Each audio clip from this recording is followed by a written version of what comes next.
வேலூரில் இருக்கிற வெட்டுவானம் எல்லையம்மன் கோவில் தான் எங்களோட குலதெய்வ கோயில். ஆடி மாதத்துல தான் இந்த கோயில் ரொம்ப சிறப்பாக இருக்கும். 2 வருஷத்துக்கு ஒரு முறை ரிலேட்டிவ்ஸ் எல்லாம் பஸ் வச்சு போவோம். இது நாங்கள் போகிறது 3வது முறை. ஏன்னா முன்னுக்கு இங்கே தான் வந்து மொட்டை அடித்தோம். யூஸ்வலாக நல்ல காரியம் தொடங்குறதுக்கு முன்னாடி குலதெய்வ கோயிலுக்கு போய் ஒரு பொங்கல் வைக்கணும்னு சொல்லுவாங்க. இந்த வாட்டி வைக்க முடியல. அடுத்த இயர் தான் வைக்கணும்னு வேண்டியிருக்கோம். இந்த கோயிலுக்கு போகணுன்னாலே இவங்கள தாண்டி போக முடியாது. இவங்க திருநங்கை. நான் இவங்கள தப்பு சொல்லலை. நான் என்ன யோசிக்கிறேன்னா, இதே கோயிலில் வந்து சில வயசானவங்க வந்து பூ வித்துட்டும், டீ கடை வச்சுட்டும், ஒரு சட்டி பானை வச்சுட்டு ஒரு வியாபாரம் நடத்துவாங்க.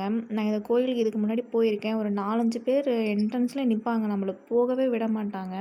டிஸ்டி சுற்றி போடுறேன், கண்ணு பட்டுடும்னு சுற்றி போடுறேன்னு சொல்லிட்டு ஒரு எலுமிச்சை பழத்தை தலையை சுற்றி 3 தடவை சுற்றி போடுவாங்க.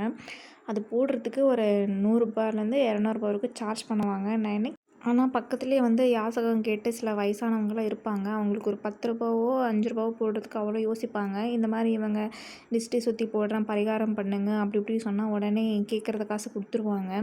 Okay, back to the video. சாமி கும்பிட்டு கெடா வெட்ட பிரியாணி எல்லாம் முடிச்சுட்டு கிளம்பவே 6 மணி ஆயிடுச்சு. பஸ்ஸில் வரும்போது இந்த குட்டீஸோட டான்ஸ் தான் ஒரு எனர்ஜெட்டிக்காக இருந்துச்சு. இதில் என்ன ஒரு சர்ப்ரைஸ்னா, அவங்க அம்மாவுக்கு இந்த பொண்ணு இவ்வளோ க்யூட்டாக டான்ஸ் ஆடுறதுன்னு அப்போ தான் தெரிஞ்சிச்சு. சாங்குக்கு ஏற்ற ஸ்டெப்பாக போட்டுட்ருந்தா. ரொம்பவே க்யூட்டாக இருந்துச்சு பார்க்க.